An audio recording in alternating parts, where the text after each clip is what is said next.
Welcome to Greater Baden Medical Services WIC Nutrition Education on Infant Feeding, its Basics and Controversies. After the presentation, you will learn the milestones to look for as to when to start feeding your baby solids, know why WIC recommends not to add cereal and baby food to the bottle, be able to assess whether you can give your baby peanut products, and learn tips on how to give your baby a balanced diet to avoid heavy metals in baby food. How do I know my baby is ready for solids?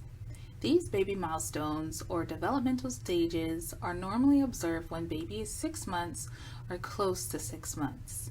Your baby is very intent on looking at you when you're eating. Your baby is able to hold their head up high with no wobbling. Your baby is able to sit up with support. Finally, your baby is able to move the food from the tip of their tongue to the back. In short, they're able to move the food and swallow it. Now we will show you a video on how to start solid foods.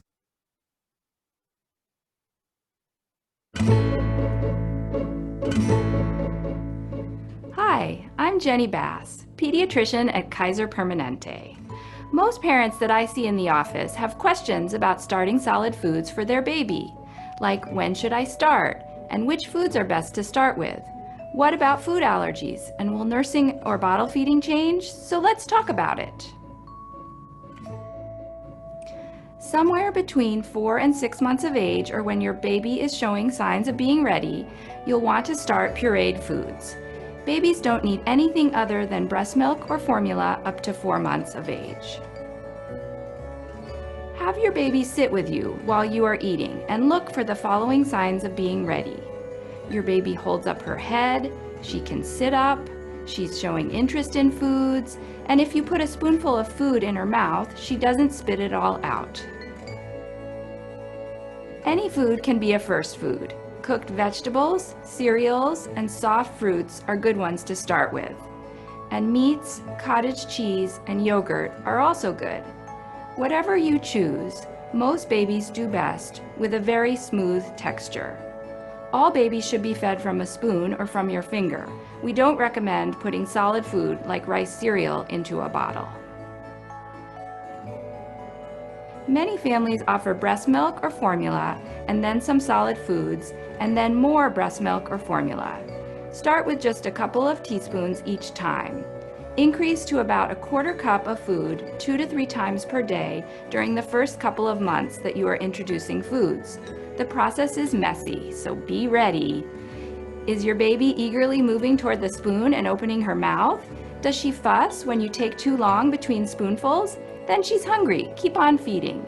Is she turning her head away, spitting food out, or putting her hand over her face? Then your baby is full. Stop feeding and put the food away. Make sure you honor your baby's hunger and fullness so she learns to eat just what she needs. Don't get pushy or you'll spoil the fun for both of you. Introduce new foods one at a time so that if your baby has a reaction, you will have a good idea of what caused it. It's fine to add a new food every 3 to 4 days, and the latest research says it's okay to include peanut butter, fish, and eggs before 12 months of age. If your baby is allergic to a food, you will likely know by the second or third time you feed it to her. Signs of an allergy might be rash, vomiting, diarrhea, bloody stools, or wheezing. If you notice any of these things, hold that food and talk it over with your provider. Jarred baby food from the store can be convenient and easy. Also, you can mash soft foods like bananas, cooked sweet potatoes, and avocado with a fork, or use a blender or food processor to puree foods like oatmeal, cooked pears, and apples. At the beginning, mix in breast milk or formula to make it thin and easy to swallow.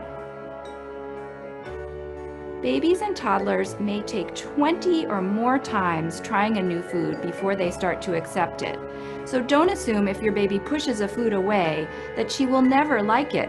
Sometimes mixing a favorite or familiar food with a new food will make it easier. Babies who experience a wide variety of tastes and textures early in life will continue to eat and enjoy a wider variety of foods as they get older. It's important to remember that introducing solid foods at this point is not about getting lots of food into your baby. It's about helping her learn to love different foods and different textures. Breast milk or formula is still the main source of nutrition until 8 or 9 months of age. Continue to feed on demand and expect at least 4 to 6 breast or bottle feedings per day. Most babies will go 3 to 4 hours between feedings, and many will sleep through the night. Don't switch to whole cow's milk until after the first birthday. So let's summarize. Start solid foods when your baby can sit up on her own independently and is showing interest, or around 4 to 6 months of age. Any food can be first. The right texture is most important. Add a new food every 3 to 4 days to watch for any signs of allergy. Continue breast or bottle feeding on demand, or at least 4 to 6 times per day up until 12 months of age. Keep trying foods that your baby doesn't like. Okay, that should get you started. Thanks for joining us today, and have fun feeding. Now we will address concerns about infant cereal. The following question came from a WIC mom. Should I add infant cereal to the bottle? At 4 months, my baby is always hungry. My mom says add cereal to the bottle to help fill her up so that she can sleep longer. Is this okay or not okay? WIC and most healthcare providers recommend not adding cereal or baby food to the bottle. But why? It is a choking hazard. Adding cereal and other foods to your baby's bottle make the liquid thicker. Therefore, this increases your baby's risk of choking. Babies who get used to drinking thick milk like this might later develop a difficulty telling the difference between solid foods and liquid foods. This can make it hard for your baby to start eating solid foods later on. There's also a risk of overfeeding. Adding cereal to the bottle adds extra calories to the milk. Overfeeding can lead to an overweight baby. We want to teach our babies the proper way of eating. Adding cereal and baby food to the bottle does not represent how we normally eat food. Now we will address questions and concerns about peanut products. My friend said I can offer peanut butter to my baby. Is that true? Well, in the early 2000s, a 5-year study was done in the UK testing Bamba, a corn puff made with peanut butter. 600 babies were divided in 2 groups. One group was given Bamba regularly, and the other group was told to stay away from peanut-containing foods altogether. In the end, the babies who ate Bamba had less peanut allergies than the group of babies who did not eat the peanut products. In 2008, the American Academy of Pediatrics stopped recommending avoidance of peanut products in the first years of life. Findings showed that avoidance did not help prevent allergies. So, can you offer peanut products to your baby? The answer is yes, and we will show you how. Here's a video showing how to introduce peanut products to your babies.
introduce peanut products to your child depending on which group or category they fall within.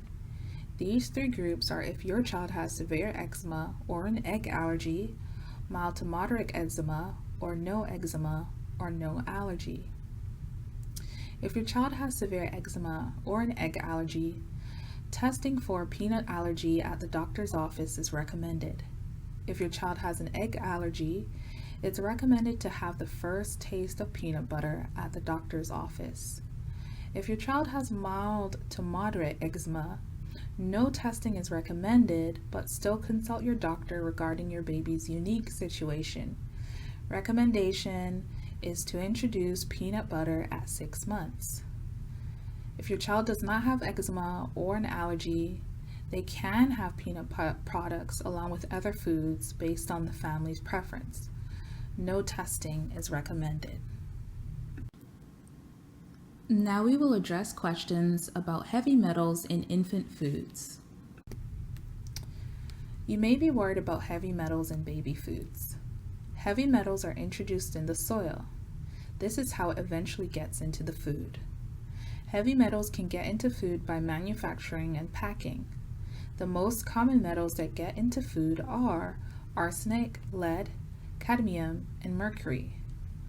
Stronger rules are now in place to limit and regulate heavy metals in food, but caregivers should still try to reduce the risk of exposure.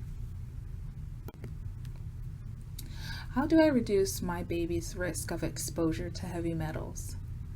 Limit rice cereals. Offer oatmeal, wheat, and/or barley cereals. Rice takes up arsenic from the soil more than other grains.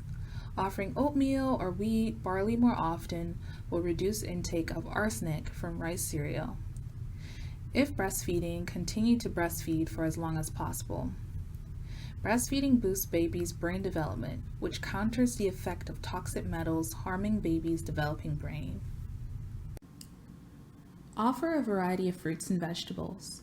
This helps in promoting the consumption of important nutrients and minimizes potential harmful effects of consuming an excess of any one food. Eating an excess of one food item daily could increase risk of heavy metals exposure. Wash fruits and vegetables in cool water before preparing and serving. Also replace juice with whole fruit, as arsenic and lead have been found in juices. Thank you for watching our nutrition education. If you have any questions, feel free to reach out to your local agency.